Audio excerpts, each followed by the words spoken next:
Hello, everyone, and welcome back to another Talk About It Tuesday. I'm your host, Malin. And I'm your other host, Jamie. Today's our first political article and discussion since we've started our podcast. Jamie, are you ready? We're dipping the toe in deep. Just skimming the surface of the whole political landscape, right? What a great place to do it on Talk About It Tuesday when we have to be done in 15 minutes or less. It was almost designed like that, do you think? Maybe. So today you sent me this article. This article comes from Fox News. It was published January 5th. Anyone who pays attention to politics probably already knows about this. So I won't bore you with the details of this particular article. But the headline reads, Supreme Court to decide if Trump banned from Colorado ballot in a historic case. So let's just add another historic thing to the political climate that has been since, 2016, whatever it's been. Feels like it's been a lot of history making here in the last decade or so. But the article goes on to talk about how Colorado has, the Supreme Court in Colorado has decided to not allow Trump to be on their ballot, the primary ballot, based on the third article of the 14th Amendment. The trial is set for, I think it's in February, so it's coming up here. February 5th, in a couple weeks. Yeah, February 5th or 8th. I can't remember for sure. But the whole thing stems around the events on January 6th of 2021 during the attack on the Capitol. And the Colorado Supreme Court has decided that was considered an act of insurrection. And the Supreme Court will be basically be considering the meaning of the 14th Amendment and that third article, which bars people who engaged in insurrection from holding public office. The article does note that amendment was adopted in 1868 following the Civil War. Part of me is like, we all know how we're going to fall, but go ahead, Malin. What do you have to say about? Okay, so again, this is our first time, and I hear me, all Republicans that are listening. I do not want this to be, it's because Trump, okay? He just happens to be the political candidate. I think the focus for me when I read this is the state, not allowing a candidate to be on their ballot in their state. That's huge. Not knowing what the 14th Amendment was and had to kind of look into it and the whole insurrection, my natural question goes to that. And again, we all have our beliefs. I know I'm smirking at you from across the computer. The Zoom. I know we both land on our own sides, but I don't believe President Trump has ever been convicted of anything like that. And so can Colorado Supreme Court just make that ruling? Can they just decide that he led the insurrection or he was part of it, so therefore he's disqualified? I would think there would have to be a trial and he would have to be found guilty of that before that would be able to be used against anybody.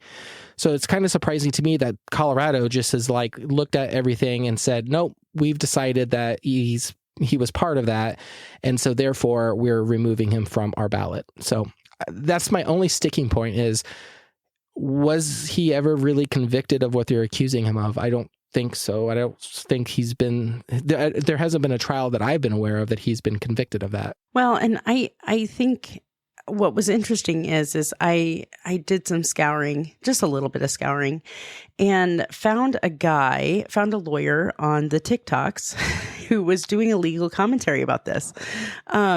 He was talking about how the fourth article of the same amendment kind of talks about Congress and how Congress might need to I don't know, convict or make some sort of declaration or something, but it's not required.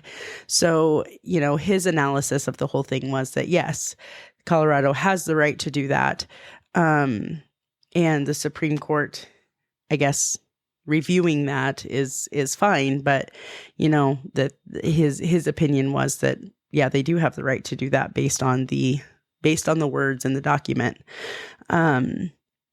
So I thought that was kind of interesting. I do think, I get the slippery slope. I really do. I mean, we've talked about several things before where I'm like, that sounds like a slippery slope to me. And I do understand that, but at the same time, part of the election process is a state by state thing, and that each state gets to decide how they run their elections and what their elections look like and what processes they use and how things are certified and stuff like that. So part of me is like, that's part of the process. And so Colorado should have the right to do that. But it does make for an awfully sticky thing when we're talking about national elections, whether that's, whether that's okay. There are two states that have ruled this way. I think it's Colorado and Maine. There are several states that are just kind of like hanging on to it and haven't made rulings on it. And then there were a few states that have decided that is not okay and they will not allow that to happen. So it will be interesting to see what the Supreme Court comes up with.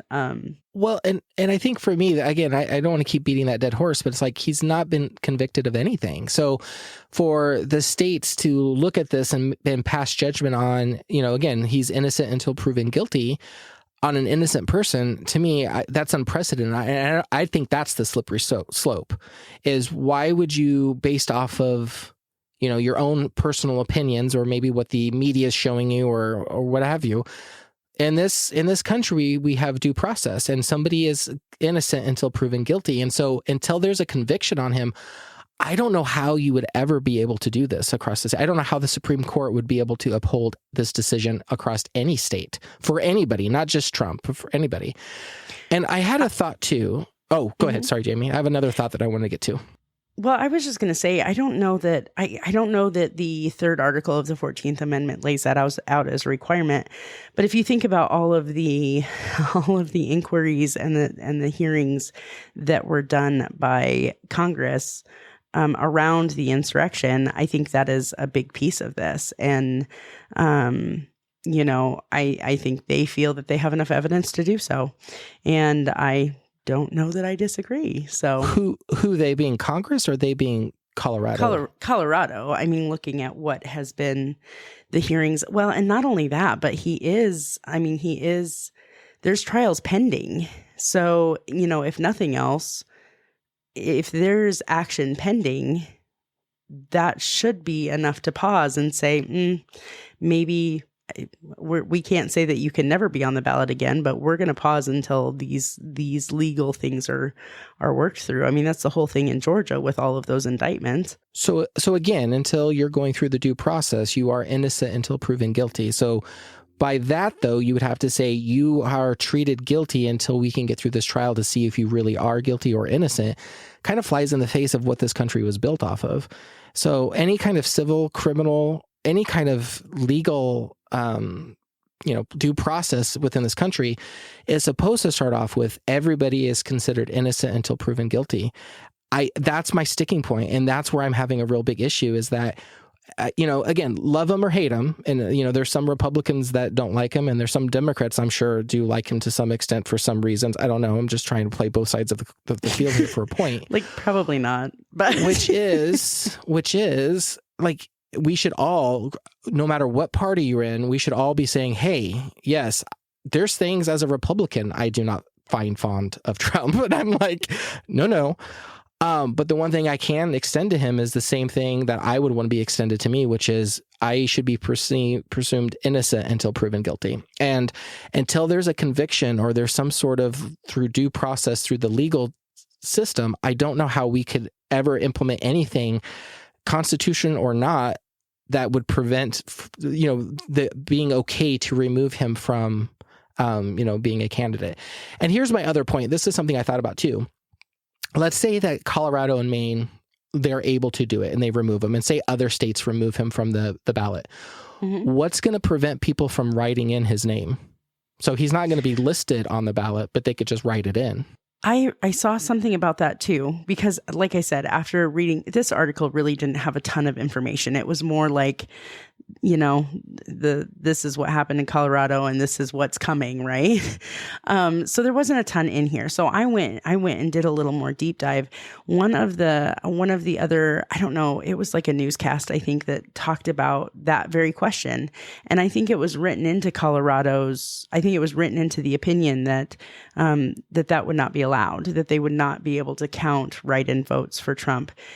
I think there are, and I know there are some weird rules about write-in votes. But just a second, write-in votes. So yeah, maybe you're getting there. Maybe I cut you off too soon, because I'm interested. Because do you know those rules? Because I would think you can put anybody's name on the ballot you want, and if you have enough people that are writing Trump, and if they're just going to omit those votes because it's a person they're not allowing to be listed on the ballot, still doesn't mean that you can silence a person's vote. So if I can't see the candidate on the ballot, but I can write that candidate's name on there, that's still my vote. I don't know. I don't understand how through this amendment it would give that state the ability to say, oh, anybody that even votes for this through write-in, we're going to disqualify your vote because it doesn't matter. We're not going to allow you to vote for this individual. I don't understand that at all. 11th grade civics class was a lot of years ago for me, and I don't remember, but I remember us having this conversation and that there were just a lot of weird nuancy rules around write-in votes. Because the question I had was if there was a nationwide effort to elect Mickey Mouse, what's to stop that from happening? And so, well, it has to be real, I think, first of all. Right, but yes, right. But that was kind of what springboarded that conversation. And there were lots of rules to make it really difficult for a write-in candidate on a national level or even a statewide level. It would be really difficult to do that. So, that's an interesting thought, though. I guess for me, I would like to take it just one step back and say, what a weird place to be in, where we're even talking about whether a candidate is eligible to be running for president. Just given all of the pending legal action that would have in years past automatically disqualified someone for holding office. And I mean, for crying out loud, not very long ago, just a divorce would have disqualified someone in the eye of public opinion for being on the ballot. You know what I'm saying? So I guess for me to step back a little bit further than Trump, Colorado, and the Supreme Court, that's my head scratch right there, is that, we're even having this conversation, that it's even a thing, that someone who has pending legal charges of multiple different types in multiple states is even being considered an option, is a little bit mind-blowing for me. Well, but if I'm following you, then anybody that gets any kind of severe, allegations thrown to them would be disqualified, because I could put up a case. I could take anybody to court, right? For any reason that I want. It's a matter of proving it in court. So underneath that premise, I could then, any candidate that I want not to be on a ballot, I could say, hey, I'm going to take them to court for X, Y, and Z. And this is a now pending court case. So therefore they're disqualified for being a candidate. I'm not talking about official decisions made by states in that way. I'm talking about the court of public opinion. You know what I mean? There was a time when if a presidential candidate had any sort of allegation of moral or value failing, they were automatically disqualified, because the entire country was like, nope, that's not the kind of guy we want sitting in that office. So I'm not talking about the Supreme Court ruling or what Colorado or Maine has done. I'm talking more like how much it makes me wonder about where we're at as a country when this is even a conversation that we're having. You know what I mean? Well, thankfully we're having this conversation, because back in the 50s or whatever, a woman would never even be part of the conversation, right? So the court of public opinion. I understand what you're saying, as I can see your eyes narrowing on me like, what do you mean? But, you know, there's things now. Are you saying in 1950 I wouldn't have be allowed to have an opinion about this? Is that what you meant? Like, I'm so curious what that even meant. No, I meant like, because if you go back to popular opinion, you said something about if somebody even has a divorce, they wouldn't probably even be allowed to be on the ballot because they're now a divorced person, which is taboo from a social perspective, right? That's what I was referring to. You go back far enough, well, women wouldn't even be eligible to be president or be part of the public opinion. Would be a woman wouldn't be allowed to be president. So as much as I'm trying to relate to your comment, I'm saying the public opinion has changed, but I think it's only changing for the better with this regard. And I think we should still ask questions, and the people that should be allowed to be on the ballot, even though, you know, nothing has been convicted. You know, there's no proof right now of any wrongdoing of this individual. So why wouldn't they be allowed to be on the ballot? I feel like the people who did all of the investigating and things for the congressional hearings would disagree that there's no evidence. But what's the outcome? Because that's where I'm stuck, as I don't know what the outcome is. Like, there could be a lot of chatter, there could be a lot of proof, but what was the outcome? Was he ever convicted?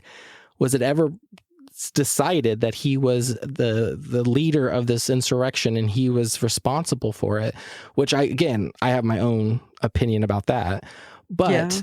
I don't. Well, and I was going to say, I'm pretty sure they did decide that he was involved and that he did do Who's it. Who's they though? Congress? Who? Yeah. So then, if that's the case, then why are they even talking about this at the Supreme Court? Because they don't.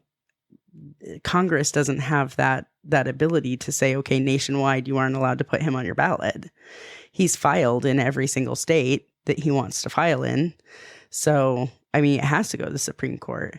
I was watching another legal and political commentator, and he was talking about how, like, if you go by the letter of what the amendment states, Supreme Court has no choice but to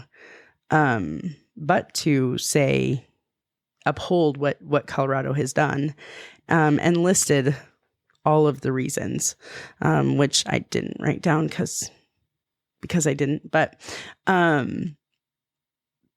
he also said he didn't think that they would, because they don't want to get in it. They don't want to be part of such a decision to say the Supreme Court stopped a political candidate. And I think that's I think it's such a hairy place to be, as far as just as a country. What a hairy place to be. We've got, you know, I don't know. It blows my mind. It's mind-boggling for me. It's interesting. I'm kind of really curious on what happens with this. And if that's upheld, that Colorado and Maine will be allowed to remove. I will be shocked. I'll be shocked if they're allowed to. Yeah, I would be kind of too, but. Well, because I mean, if you think about it, even the makeup of the court right now is so conservative that I can't imagine that they would. I'm surprised they even agreed to hear it. To be honest, I'm surprised that they weren't just like, yep, we don't want anything to do with that. But yeah, I did do a quick search because I was curious, and again, this is real quick, so I'm sure this is not exhaustive by any means. But most of the states require you to file papers in each of the states. If you do that, then you're able to be written in as a candidate. But if you don't have papers filed and somebody writes your name in on the ballot in that state, it is not counted because they do not have the proper paperwork filed. So again, I'm sure there's more legal things to it, but that would make sense, though, because if they're not allowing him to be on the ballot, then they wouldn't allow him to be on the ballot.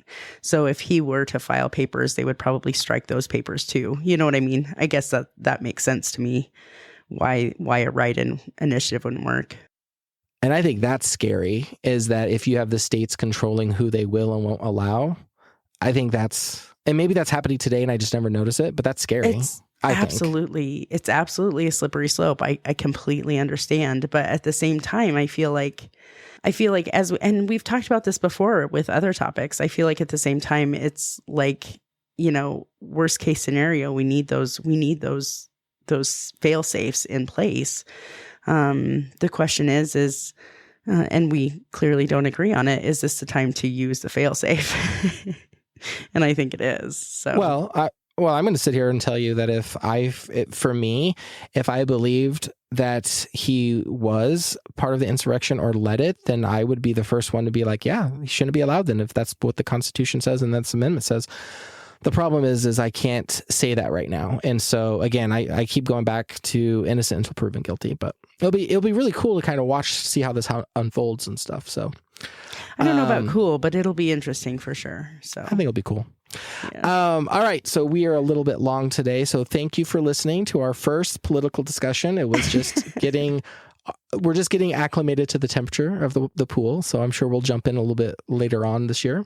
It didn't end in tears or screaming, so we're good, right? It's baby steps. Bring on 2024. All right. Thanks, everyone, for listening. Have a great day. See you next week. Bye-bye. Bye.